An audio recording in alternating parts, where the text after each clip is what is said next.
Hello class.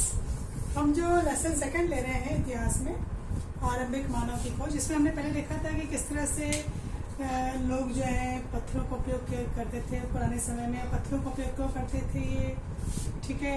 इसके अलावा इनके हथियार किस प्रकार से बनते थे, लकड़ी के भी हैं, ठीक है, पत्थर के भी हैं।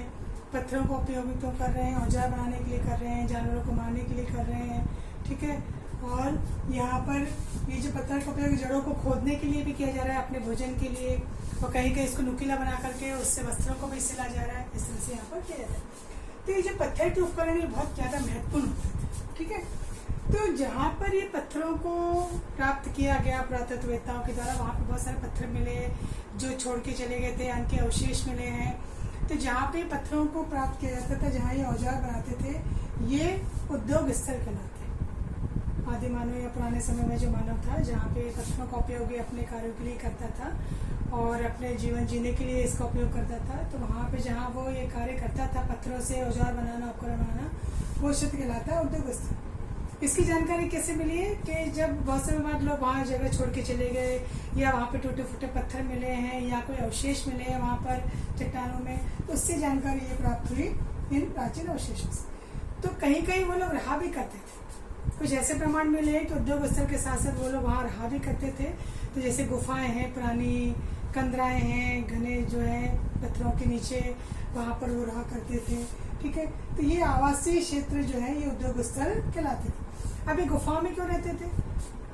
अब गुफाएं जो है इनके कई तरह से बचाव करती थी, बारिश में, आंधी में, तूफान में, या कोई वैसे आंधियाँ चल रही है, रेतीली आंधियाँ चल रही है मान लीजिए, तो उससे, ठीक है, और भयंकर सर्दी पड़ रही है उससे, और जानवरों से भी बचाव करती थी ये। तो हवाओं से, सर्दियों से, बारिश से, धूप से इनका बचाव यहाँ पर होता था। इसलिए ये लोग क्या करते थे, पत्थरों में जो है गहरी जगह जो गुफाएं होती थी वहाँ पर अपना निवास बना लेते थे, और वहीं पे बैठ करके ये लोग अपने जो औजारों को बनाया करते थे। तो ऐसे क्षेत्र आवासीय उद्योग स्थल भी कहलाते हैं। ये जो पुराने स्थल है, ये वहाँ पर जो कैसे प्राप्त हुए, वहाँ पे इनके पुराने औजार मिले हैं, पुराने बर्तन मिले हैं, ठीक है, कोई इमारतें अगर मिली हैं उसके अवशेष हैं। ये क्या जमीन में ही नहीं, नदियों के किनारे, समुद्र के किनारे, या गहराई में भी जो है इनके अवशेष यहाँ पर प्राप्त हुए। तो ये जो पाषाण के उपकरण, पाषाण यानी पत्थर, पत्थर के जो उपकरण है, इनका निर्माण ये कैसे करते, मतलब ये औजार कैसे बनाते थे? तो एक तो आपने देखा होगा, अभी भी कई बच्चे ऐसे खेल खेल में करते हैं, पत्थर से पत्थर को टकराना। जैसे आपने देखा होगा आग की खोज हुई थी, क्योंकि जब पत्थर से पत्थर टकराते हैं तो उससे क्या होता है, चिंगारी निकलती है। पर यहाँ पे इन्होंने क्या किया, इससे पाषाण के उपकरण बनाए, पत्थर से पत्थर टकरा करके उसको तोड़ना, करना, और उसका शेप देना, उसको नुकीला बनाना, इस तरह से। और ऐसी एक तकनीक होती है दबाव शल्क तकनीक, वो आपके बुक में दी हुई है।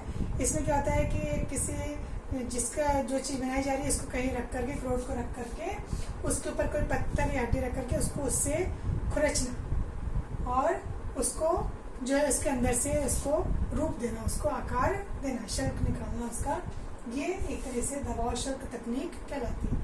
तो इसके माध्यम से वो अपने उपकरणों का निर्माण किया करता था। मैं सोचा अब इतने समय पहले उसने अपनी बुद्धि से अपनी रक्षा के लिए, अपने शिकार के लिए, ठीक है, अपनी सुविधा के लिए उसने इतने सारे उपकरणों का निर्माण किया।